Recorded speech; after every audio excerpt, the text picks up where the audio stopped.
Hello, colleagues, and welcome to this webinar focusing on our South and East Network for Social Sciences Collaborative Projects competition. I'm Fragkiskos Filippaios, and I'm the director for both DTP1 and DTP2. And I will be leading today's webinar, giving you information on this competition and answering any questions you might have. You might have seen or heard already that the webinar is being recorded.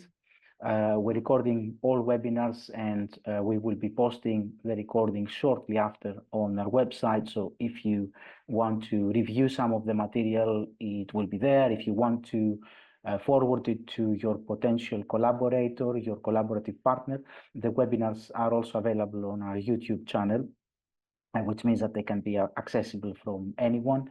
And if you want your collaborative partner to get a sense of what this competition is about, if you're working with them, that will be available hopefully in the next couple of days on the website and on our YouTube channel. Feel free to put your questions in the chat or raise your hand, and I will be giving you the space to ask questions, and feel free to interrupt me as we go along if you have any questions which are specific to the topic I'm actually covering at that time. This is the first one of two webinars we will be doing on this competition, focusing on the supervisor phase.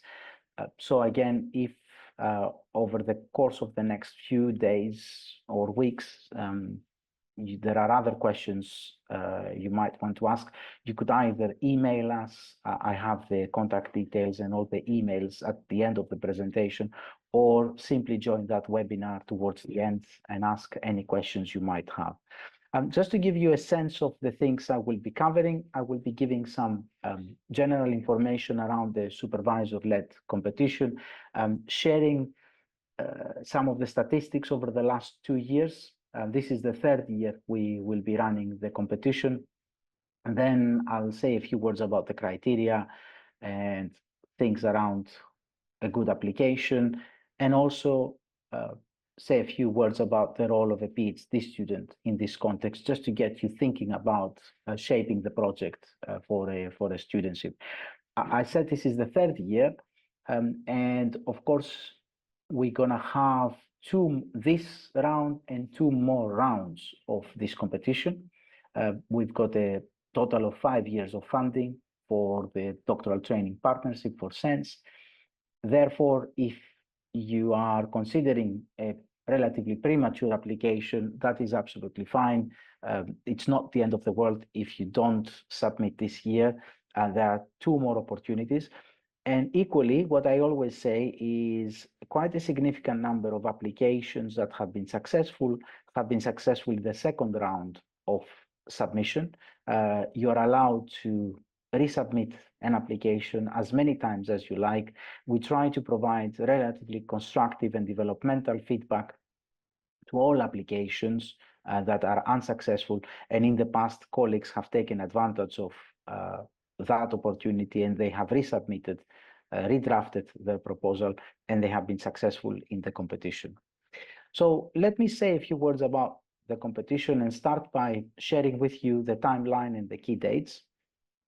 We've launched this competition a few weeks back in July. The platform for applications opened yesterday when we did the hard launch, as we call it. This is our HI Apply platform. It's a platform that we use for all competitions at SENSS. I checked this morning and there is already an application started on the platform. The deadline, which is the key date that everybody needs to remember at this point, the deadline for applications is 12 o'clock GMT on Friday, the 3rd of October. And that's noontime British time. So if you are working remotely or from other parts of the world, keep that in mind, just to make sure that you don't miss the deadline. Over the last few years, we haven't extended the deadline. So that is a relatively hard deadline, and there's no extension unless, of course, there was an issue with the platform or there was an issue with someone's application where we made an exception for a few hours, but not anything else. Something that I need to possibly highlight here regarding the system and the platform is quite stable.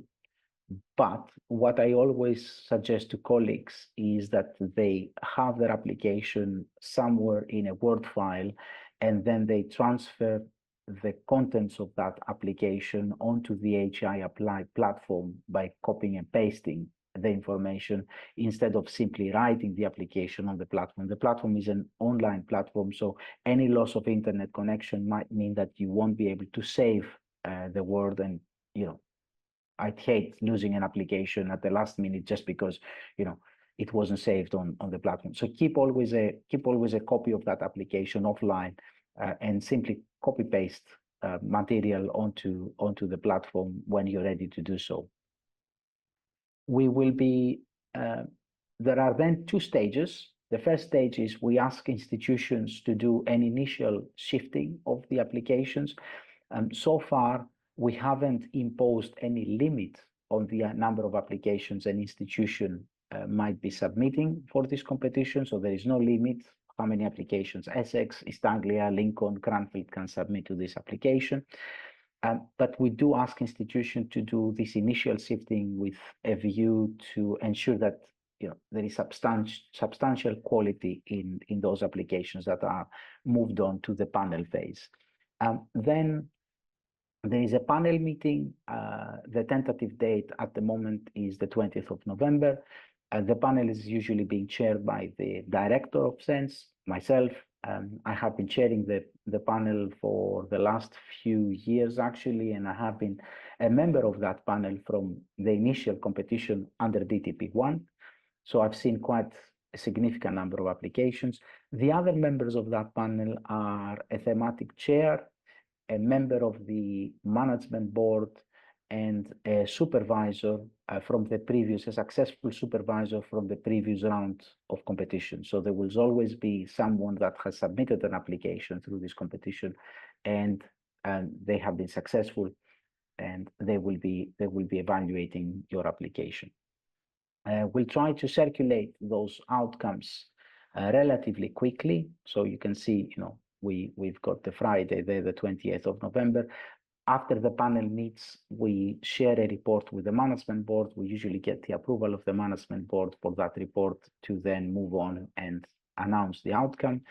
And then we work with you over the next couple of weeks after the Friday of the 28th of November to actually post the projects on jobs.ac.uk on our website and start the student recruitment for those applications. We've got a deadline for student applications, 12 noon again on the 16th of February. And then we ask you to shortlist together with your collaborative partner up to 4 candidates that we will then interview. Usually the interview panel for those applications consists of the supervisory team, the collaborative project supervisor, and myself or the deputy director as representatives of SENSS, just to ensure that there is parity across all interviews. We submit those recommendations to the management board for their final confirmation, and the final decision is on the 1st of April, 2026. And at that point, we will be able to start issuing offer letters to the students that have been selected, and the successful candidates and their projects start in October 2026 for the next between 3.5 and 4.5 years. So that's the timeline of the project, where the main input by the supervisors and the supervisory teams is in the initial stage where you need to submit an application, and then the other part where you have substantial input is in the process of shortlisting and interviewing and selecting the students. So in reality, the supervisory teams are the ones that are selecting the students who they would like to work on their projects. Just to give you a sense of numbers over the last 2 years. So this is the numbers from the first year we delivered the competition. So this is 2 years ago. You can see there the most popular theme was sustainability and climate emergency, followed by health, well-being, and social care, justice institutions and social change. And then we've got only one applications by resolving uncertainty and addressing crisis, and no applications from digital social sciences and advanced methods. These are the 6 themes for SENSS. A total of 22 applications in the first year, which was quite a promising number for us, given that it was a new partnership. There were 3 new partners, 5 existing ones from the previous DTP. And as you will see in my next slide, the interest for this competition has grown significantly. So from 22 applications in the first year, we went up to 34 applications in the second year. And you can actually see there that the health, well-being, and social care, and the justice institutions and social change thematic areas produced 25 of those 34. Sustainability and climate emergency produced 6. Digital social sciences 3. And there were no applications from resolving uncertainty and the advanced methods for social and economic research. So quite a substantial increase in the applications, and that made the competition quite competitive in a sense between the first year and the second year. I do anticipate that we will be landing perhaps around the same numbers this year. That being said, given that we will be awarding 8 of these, it's still quite a generous scheme if you put it into the context of securing funding from a number of different councils. If you award 8 out of 30, 8 out of 25, anything between 8 out of 25 and 35 is a relatively good success rate, I'd have to say. So there is quite substantial amount of effort that you need to put into producing the application and working with a collaborative partner, but there is a good chance of actually securing a studentship to work on that project for the next few years. Now, let me go and tell you a bit about the topics and the partners that we've funded over the last 2 years. This is the first 9 that we funded in the first round of the competition. You can actually see there are several projects around sustainability and climate emergency, like the sustainability and the resiliences of the UK fleet, warming the heart, identifying how transforming tropical fire discourses can contribute towards more effective and equitable governance. You will also see that the partners they contribute to the projects can be anything from relatively large companies like Cad and Gas, or public companies like Scottish Water. There is a partner here from the civil service, the Evaluation and Task Force.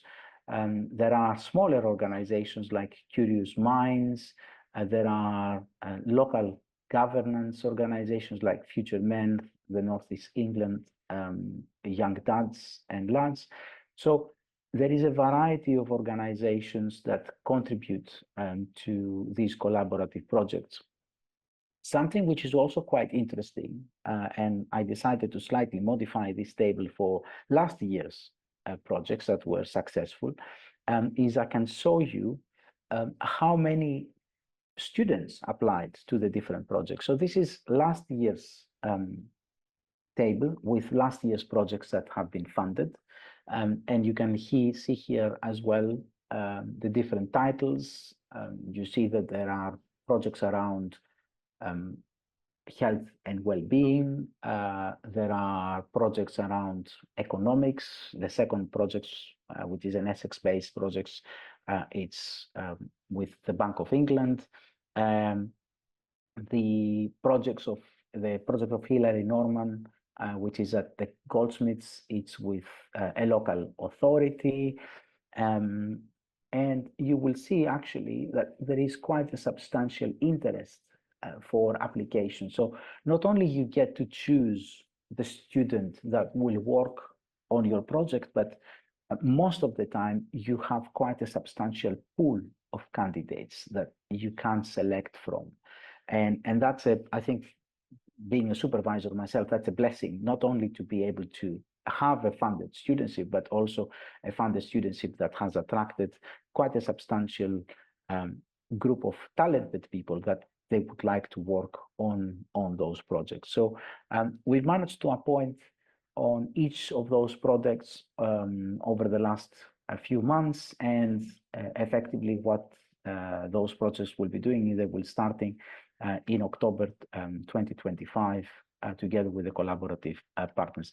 And I think what is also quite interesting is to see that there is a variety here again of projects, a variety of geographical locations. There is one project which focuses on Dominican Republic, for example, and therefore that gives you a sense of the partners that they can contribute. It's not only constrained to UK partners, it could be international partners that are contributing to the collaborative project. So you've got a variety of partners, small, large, corporate, government, local or national government, third sector partners, so on and so forth. So we opened these projects. It's a very inclusive type of competition that invites collaborative partners from all sorts of kind of organizations.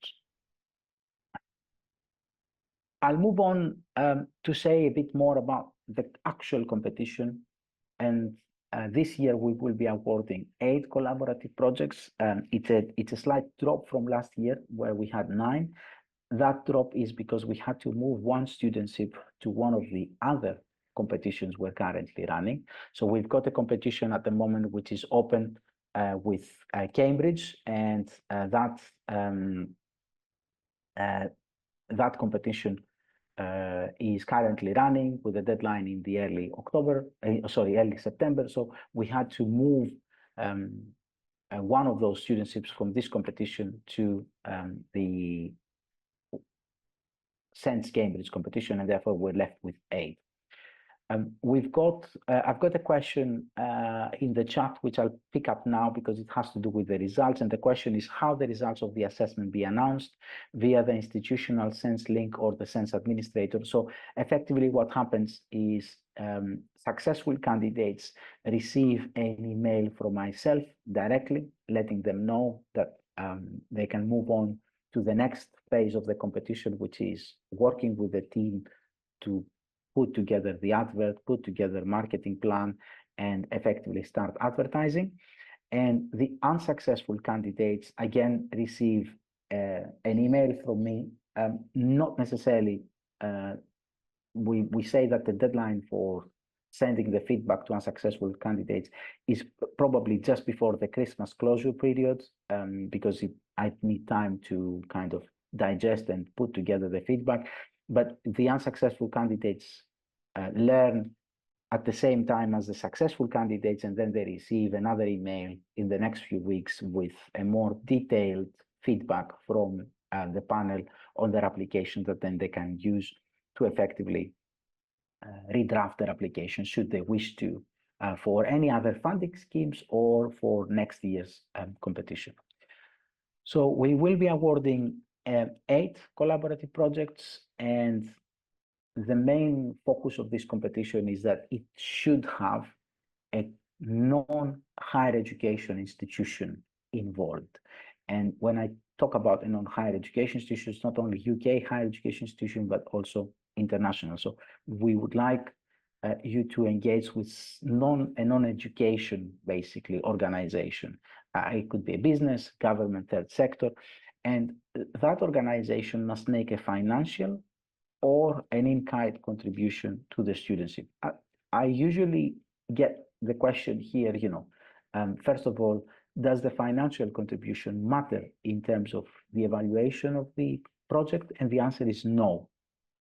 The direct financial contribution, which could be up to 50%, and I'll come back to that in the next few slides. The financial contribution is not part of our evaluation criteria. The only time where we would use the financial contribution is where the panel feels that two projects are exactly the same in terms of quality, and they are within the funded range, and one of them makes a direct financial contribution, the other one doesn't. So we only use it as a tiebreaker, and over the years, and I remember very clearly, all the panels, there hasn't been a single case where we actually had to use that criterion to break the tie between two projects. The in-kind contribution is predominantly the supervisor time, the collaborative supervisor time, but it's also sometimes access to resources. It could be access to an office, access to other material, things like that, or sometimes covering travel costs and things like that for the supervisor, the supervisory team, and the student to meet together. So in most of the cases, in the first year, we had two projects that offered a direct 50% financial contribution. Last year, we haven't got any projects that had a direct financial contribution, or at least a substantial direct financial contribution. Let me pick up here a question around the spread of successful projects across institutions and themes.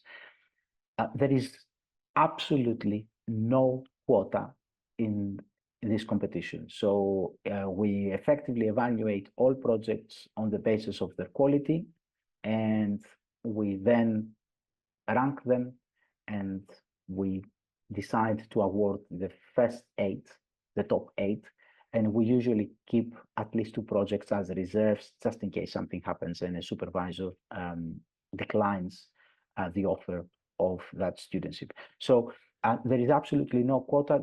You could end up with a year where an institution scoops the vast majority of projects, or you could end up in a year where you've got quite a lot of health well-being. Last year, for example, we had a relatively large number of health, well-being, and social care projects being funded. The year before, we had quite a lot of sustainability and climate emergency projects being funded. So there is no pattern. It has to do with the applications and the way people work. There is also another question around including a placement at the non-HEI organization. Can the student be based from the non-HI for the entirety of the PhD? So let me explain a bit more about the placement, because it's also related to the next bullet point, where we talk about strong pathways to impact and the integrated placement. So as part of the new deal for the PhD, the ESRC has requested us as doctoral training partnership to offer integrated placements to all PhD students. So irrespective of whether they are in a collaborative partner, a collaborative setting or not, every single student will have to do a placement. That placement is up to 3 months, and it is actually covered, is a funded extension to the PhD. So the PhD now, the minimum period someone will receive is 3.5 years. And effectively, the half year, the 6 months, are there to cover any additional training needs and the integrated placement. One of the interesting things of the collaborative competition is that you have already a setting for the placement to happen. So we expect that the placement will take place within the collaborative partner, and the student will be able to work with that collaborative partner, for example, to disseminate some of the results of their PhD research, or to help the collaborative partner implement some of those results from the collaborative, from the PhD research.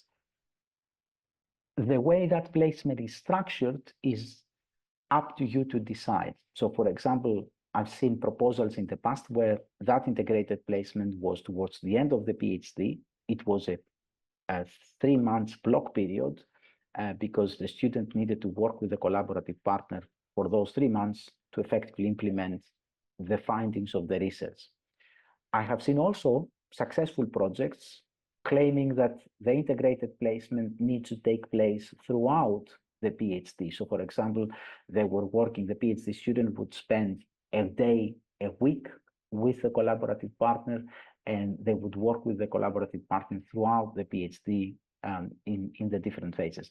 So every single project might have different needs, and therefore we allow you as supervisory team to discuss and decide how that integrated placement will happen, and that's part of the application form as well. So you need to let us know and explain how that integration, how that integrated placement will work.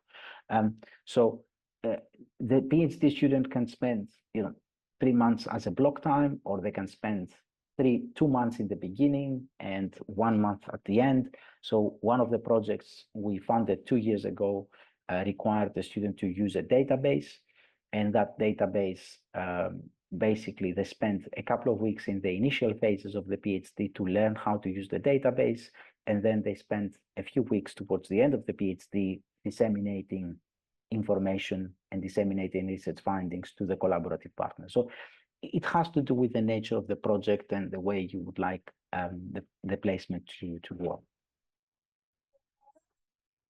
The next question is whether there is a requirement of exclusivity. No, there's no exclusivity. You could submit the same application to this scheme and to another scheme. It's absolutely fine. It's a standalone process here that we submit. You could actually submit as many applications as you like as a supervisor in this scheme. So for example, you might have 2 collaborative projects and 2 collaborative partners. You might want to submit 2 of them in the scheme. The only thing we say is that no matter how many applications you submit to the project, to the proposal, to this competition, you will only be awarded 1 as first supervisor. So if you've got 2 very good applications and they're both fundable, the panel will make a decision as to which application they will be funding. And I'll come to the requirements about the supervisory team composition question in a minute when I talk a bit about the eligibility criteria and things like that. So I'll park this question for now.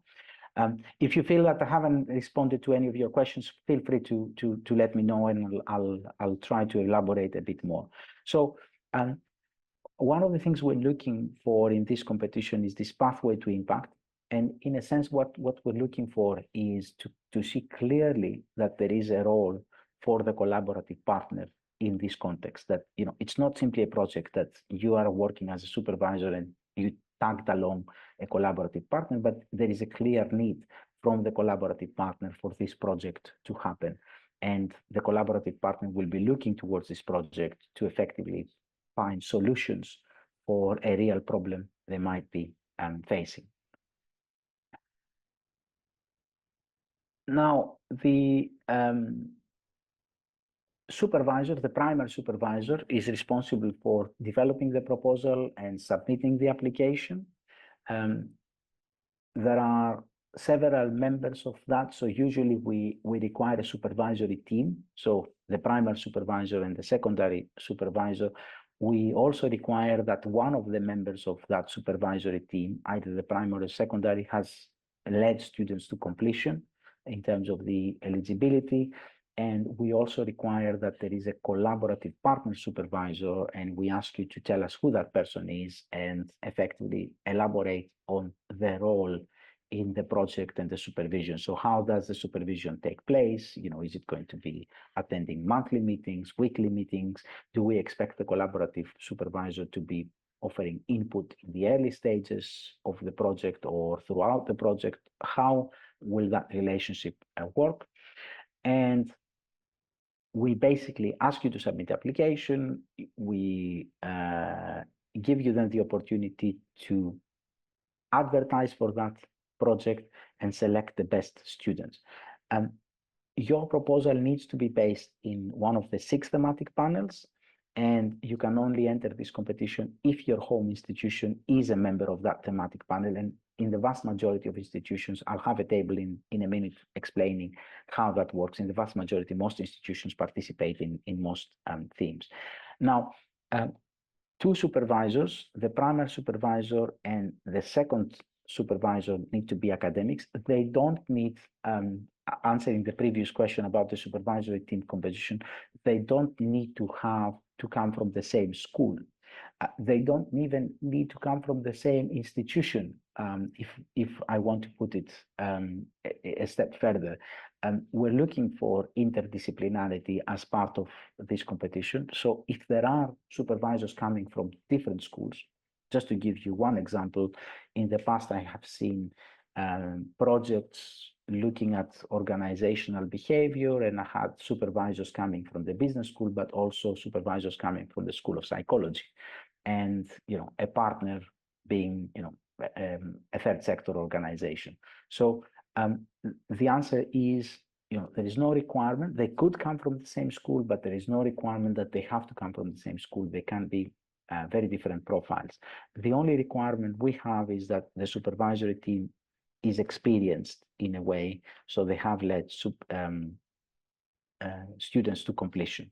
And if neither of the two supervisors have done that, we would expect the home institution to appoint a mentor, kind of a third supervisor who acts as a mentor to that supervisory team.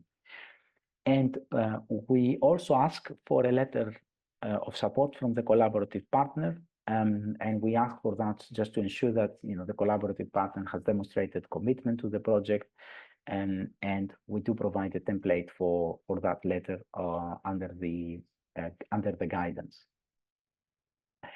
And there are no, I've got a question there about rules about how much time the collaborator has to offer to supervise the student, and whether it has to be calculated fiscally. The answer is no. We don't have any specific guidance, and we don't ask you to monetize the in-kind contribution. We did ask in the past to monetize the in-kind contribution, and we ended up with proposals that were offering no direct financial support, but they were claiming they were offering significant amount of value of in-kind support, but it doesn't actually matter to us. What matters is for the panel to read how the relationship will work, and how the collaborative supervisor will help the student develop in terms of networking, in terms of skills, employability skills, and things like that. So it's not, we won't go with the normal supervisory requirement for a university there, where they would need to meet the collaborative project supervisor once a month, but they might need to meet the collaborative supervisor every few months just to make sure that they are keep informed of the progress of the project. So it's up to you to explain to us the involvement of that collaborative supervisor and why you're asking them to input into the project, and when you're asking them to input into the project. Going into the panels, because I've got a question there from the panel, and if the idea fits in several panels, and these are the 6 thematic panels that we use at SENSS: sustainability and climate emergency, health, well-being and social care, justice institutions, social change, resolving uncertainty and addressing crisis, digital social sciences and advanced methods. The answer is yes, you will have to select one panel.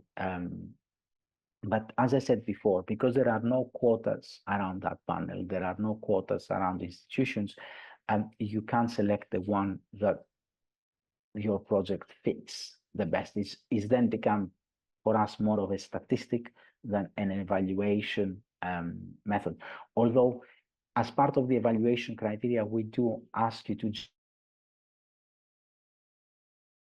with that panel and why you have selected that specific panel. So the answer is, if it fits in several panels, it's better to select one. And again, if you require any guidance on that one, feel free to contact me, and I'll provide you with my input, or at least my reading of that proposal. It's always useful to have someone independent telling you where they feel the idea fits best. And I've always said, if people and colleagues want me to provide initial feedback to the proposal, that's absolutely fine. I'm more than happy to do that. So Going back to this item around your submission needs to be in a panel that your home institution is a member of. You can actually see there are only 4 exceptions to that, which is Cranfield, that doesn't participate in health well-being and in the advanced methods, Lincoln, that doesn't participate in the advanced methods, and Middlesex, that doesn't participate in digital social sciences. Otherwise, every single institution can participates in the different panel. So it's a relatively liberal kind of approach here. Highly unlikely that you will find cases where you've got yourself working in Cranfield and working on a proposal on advanced methods. You can then see whether that proposal fits any of the other themes, and the themes are defined in a way that are quite inclusive, if I may say so. I've got 2 more questions around supervisor eligibility. And the first is whether a research fellow can be the lead supervisor, or does this role have to be filled by a faculty member? I think, Rosalind, in that case, it depends whether the research fellow has a permanent contract, a permanent appointment with the home institution. If we talk about someone that has a permanent appointment and their home institution is happy for that research fellow to become the lead supervisor, I don't think there will be an issue from a SENSS point of view. So it's more about how the home institution treats you as an eligible supervisor or not. The second question is whether the second supervisor have to come from one of the universities of SENSS. The answer is not necessarily, but again there, it might be that your home institution has a requirement that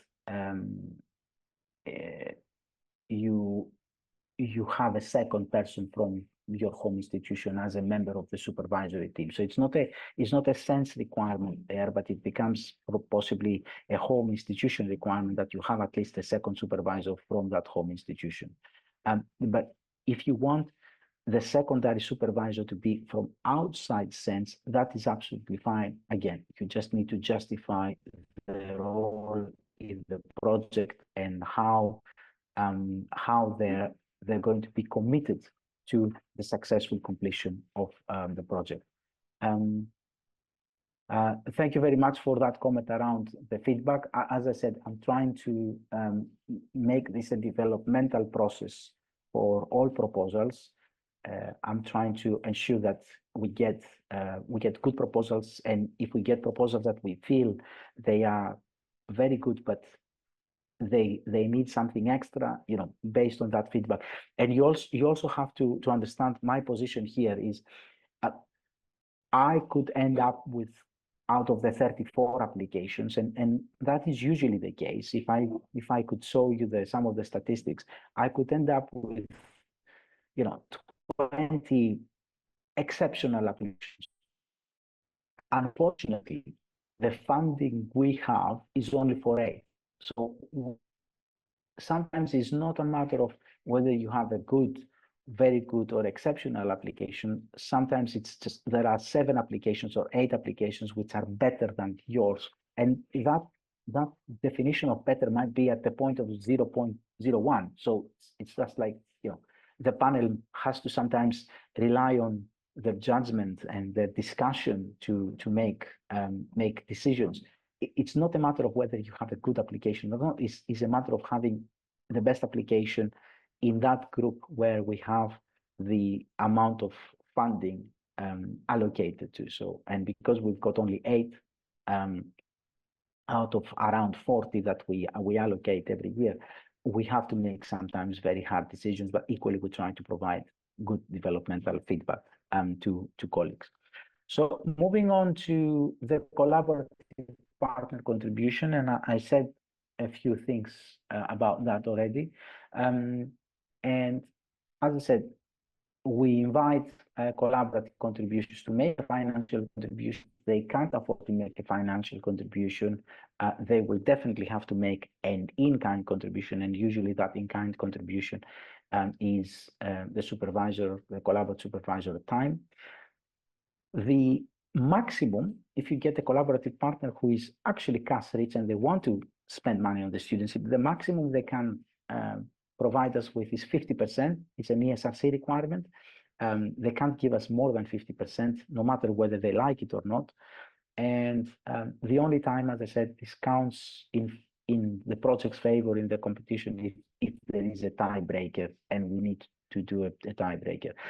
Just to give you a sense of the money involved, 50% equates approximately to 15K per annum for 3 or 4 years, and that includes fees, stipend, grant costs, and everything else.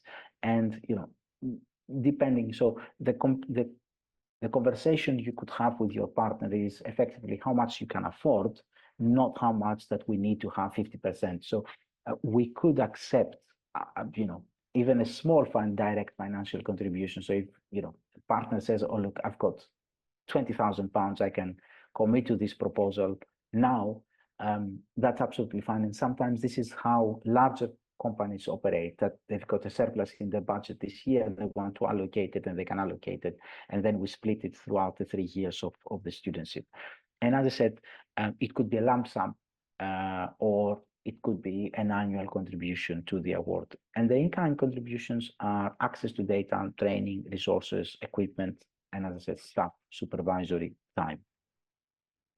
Now, the criteria we use to evaluate the proposals are based on 4 kind of areas.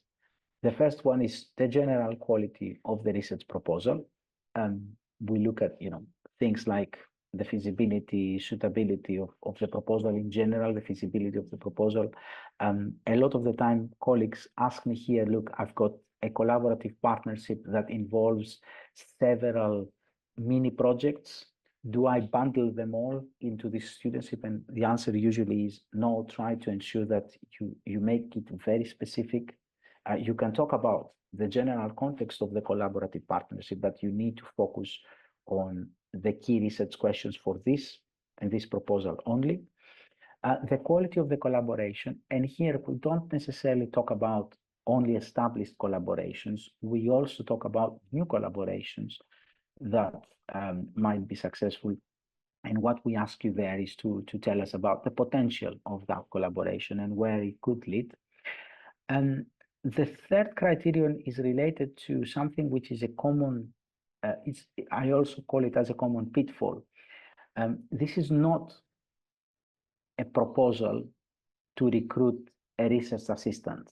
This is not a proposal to recruit a research associate, someone who's at the postdoctoral level. This is a proposal to recruit a PhD student. And as I said, one of the most common pitfalls here is that people think, oh, this is the proposal, I'll get an RA to work on it. And they forget completely that the person that might be recruiting is simply a master's student that will require additional training. So think about that when you're pitching kind of the methods, when you're pitching the conceptual development, and think about that also when it comes to the training. Successful proposals in the past have been proposals that effectively utilized the resources of the collaborative partner in a way that developed the student further. So there is a section in the application talking about student training and placement opportunities. And the worst thing you could do, and I'll put it this way, is to simply copy and paste the training opportunities available at the graduate school of your home institution. This is not what we're looking for. We're looking for the way the collaborative partner can help the student develop additional skills through specific training. So for example, the collaborative partner might be able to train the student in a specific methodology. I can give you one example of a very successful training. We had in the past a collaborative project with one of the NHS trusts. And the collaborative supervisor had a particular expertise in assessing and evaluating ethics applications. And in their application for the collaborative proposal, they said, look, what we're going to do is we're going to train the student to fully understand what is usually a very difficult process, which is the NHS ethics approval process, and get them that as part of their employability skills. The project has been so successful that we actually now have asked the student to develop a workshop for the rest of the cohort around how to navigate challenging ethics applications through the NHS, which is a fantastic employability skill to have. So it's really, really important to consider these things in your application. And these are the exact weights of the criteria. So you could see the quality and feasibility of the proposal is 40%. The interdisciplinarity and the impact is 10%. And hopefully next year, and we are in the process of separating the two, next year we will be separating the interdisciplinarity and impact with additional guidance, the suitability and feasibility for a studentship, the quality of the collaboration, the local research environment, as well as the supervisory expertise, and also the quality and relevance of training and the integrated placement. So these are the criteria we use as a panel to evaluate these the proposals. We have a score from 1 to 10 for each of those. In the guidance document that is available on the website, we have the detailed kind of description of what 0 means, what 1 means, what 10 means in terms of what a poor proposal looks like and what an exceptional proposal looks like. Generally speaking, from experience, proposals that manage to receive an aggregate score of anything above 8, 8.1, 8.2 fit within the fundable threshold. So that's relatively consistent throughout the years. Proposals that fail to meet the threshold of 8 usually are unsuccessful proposals, but the funding threshold is usually at that 8 kind of 8 score out of 10. Now, moving on to the actual application and the common pitfalls, I think I've mentioned a few of them already, but I'll just summarize them here for everyone's sake. First of all, as I said, this is not a research proposal that you submit to a council to fund yourselves and fund a PhD, a postdoctoral fellow. It's a project which is for a PhD studentship. So that needs to be taken into consideration. That studentship, as I said, can range anything between 3.5 years for someone who comes straight from a master's to 4.5 years if in the pot of applicants we've got a very strong undergraduate student, for example, that might require additional training. And we had a couple of undergraduate students last year that have been successful in this competition. Also, a key pitfall is failing to demonstrate how the partnership between yourselves and the collaborative partner will work in practice. So, for example, there was this question earlier about collaborative supervisors' input, how much should be, So you need to give us confidence that the collaborative partner has committed themselves to this project, and you know exactly how and when they will contribute. So this is how it will work in practice. Also, as I said, failing to take advantage of the collaborative partners' training opportunities for the student, the placement, and low importance of pathways to impact. So in this case, if it's an academic-driven project that has very low input or very low value added for the collaborative partner, it's not highly and therefore won't be successful. It's almost as if I can say it the opposite way around, which is if the panel feels that the collaborative partner has been brought onto this project as simply as an add-on, just because you needed to submit something, an application in this competition, it's worthless basically. You know, they don't add value. We can't see how they have been part of the proposal development in a way. So it's really important to get your collaborative partner contributing to the development of the proposal, because they can demonstrate their needs, and therefore they can demonstrate what is the impact and how that impact can actually be achieved from the proposal. I will conclude with the role of the student and say a bit more about the recruitment process, just to give you a sense about the training, the development, you know, and who you're looking to recruit. Students are usually recruited at this later stage. We work with you to develop and finalize your advertisement, your plan. I do deliver webinars for potential candidates for this competition. And what I also do is I invite supervisors to come along to those webinars, should they wish to come along to these webinars, and present the project to potential students. The competition is open to home and international students, but the management board have asked us to apply a quota, which is effectively 3 studentships can only be international.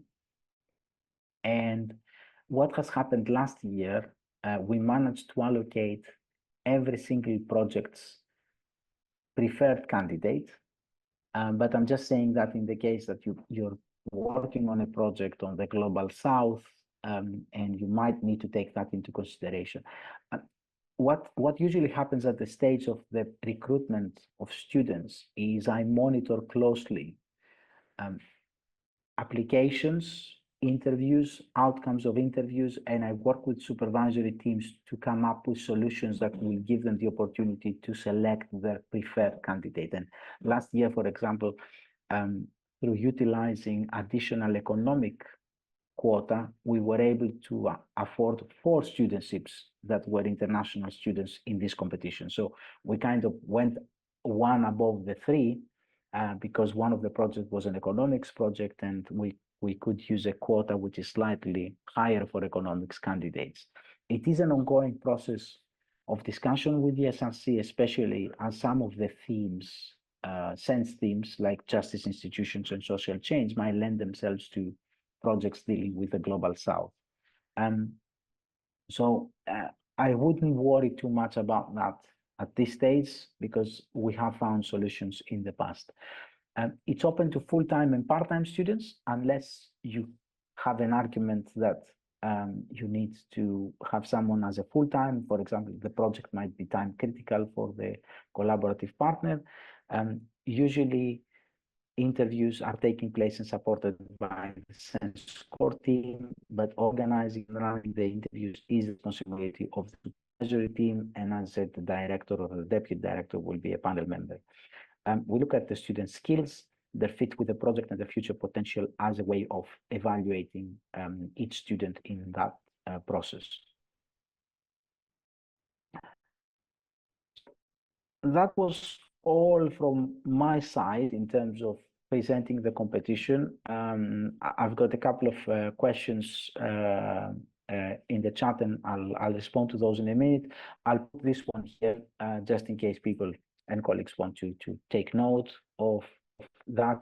Any academic related question can come to me. Administrative type of questions or issues with the platform, they should be directed to our admin account. And of course, feel free to copy that admin account onto the any email, because if I'm on leave, they can then direct it to the most appropriate person to respond to if I'm not available. So let me look at a couple of other questions. There is a question around in-kind contribution. So assuming only in-kind contributions from the collaborative partner, what exactly does the studentship provide for the student? So effectively what happens is, if there is only in-kind contribution from the partner, the studentship follows the model that we have for every other studentship we offer, which is SENSS covers 75% of the studentship, and the home institution covers 25% of the studentship. That's something that all 8 partners have agreed to. And effectively, the student gets exactly the same thing. So they get a stipend, which is at the moment just over £22,000 without the London allowance. With the London allowance, goes up to 24. Gets fees paid, irrespective of whether they are a home or an international student. We don't ask international students to top up the fees. All 8 partners have again agreed that they will waive international student fees, as well as anything else like the student gets access to what we call the research and training support grant, which is an additional £3,000 for research expenses. If there is a requirement for field work or difficult language training, you could put that into the application, and we can provide additional funding for field work and difficult language training. So yeah, I think I've answered the second part of the question, whether there is any money provided for research expenses. As I said, that's part of the RPSG, which is ring fence for every student, and it's in the region of £3,000 throughout the duration of the PhD. Occasionally, we can afford to provide slightly higher than that. For example, if you're talking about participant pay and recruitment, we can afford to tap into the wider pot of funding and kind of advance that for the student. But as I said, if the partner makes only an in-kind contribution, SENSS and the home institution take care of all the costs of the studentship. So they're not different from any other studentship SENSS offers. The maximum total funding amount, 35 for each project, we ask you to justify if there is any additional costs for the project. We basically, so at the moment, what SENSS funds is fees, stipends, research training costs for the student, and everything like that. We can't fund, for example, buying a laptop. That's not permissible by the SRC. We can fund a field work. If there is a requirement for field work, you need to put that into the application, and we will be able to provide funding. But any additional costs you might want to put into the application, you can put them into the application. If your application is successful, what usually happens is negotiate with you that amount of funding that we can award to the supervisor. You can't, for example, you cannot claim for supervisor time, or you cannot claim for the supervisor to visit the collaborative partner. Everything has to do and be centered around the student and the studentship. It's not about the supervisor in this case. Someone asks whether I'm happy to provide, and I said in the past, I'm happy to provide feedback to applicants. I'm happy to read draft versions of your proposals.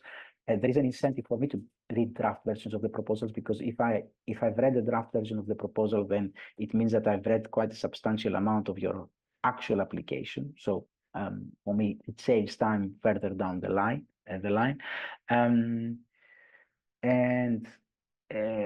If you want me to give you feedback, I think the ultimate deadline would be at least 2 weeks before the deadline of the competition. So if you aim to get me a relatively developed draft by mid-September, then I should be able to read, because it's not only me reading and providing you feedback, but it's also about you being able to incorporate that feedback into your application process. So, and sometimes I said to colleagues, look, I can't send you written feedback, but we might do a quick Zoom or Teams call where I explain some of the things I'd like the proposal to incorporate in order for me to feel that it is going to be a strong proposal. The question about the supervisor time paid for, it is via the home institutions. It's effectively through the workload allocation model of the home institution. SENSS doesn't get involved into that. And there is one more clarifying question about the in-kind and training fund. If the partner is happy to cover the part of the training costs, I'm reading the question for the sake of recording. If the partner is happy to cover the part of the training costs, such as conference attendance, would that mean the student will have fewer training funds from SENSS, or is the student more having more training funds? So if the partner provides additional funds to the student to attend conferences, no, we don't reduce SENSS funding. The SENSS funding is there. It's ring fence for that studentship. It's 3,000, just around £3,000. So if the collaborative partner wishes to provide additional funding for that studentship to go to a conference or travel to the States or anything like that, this is separate and it's again specific to that studentship. So we're not taking that money away and putting into a big pot. That money is actually used specifically for that studentship. So if your collaborative partner wants to provide any of that additional financial contribution, it stays with the studentship, is not part of what SENSS offers, and SENSS doesn't reduce the amount of funding it provides to the studentship. I'm just going to scroll through the questions just in case I've missed any question before.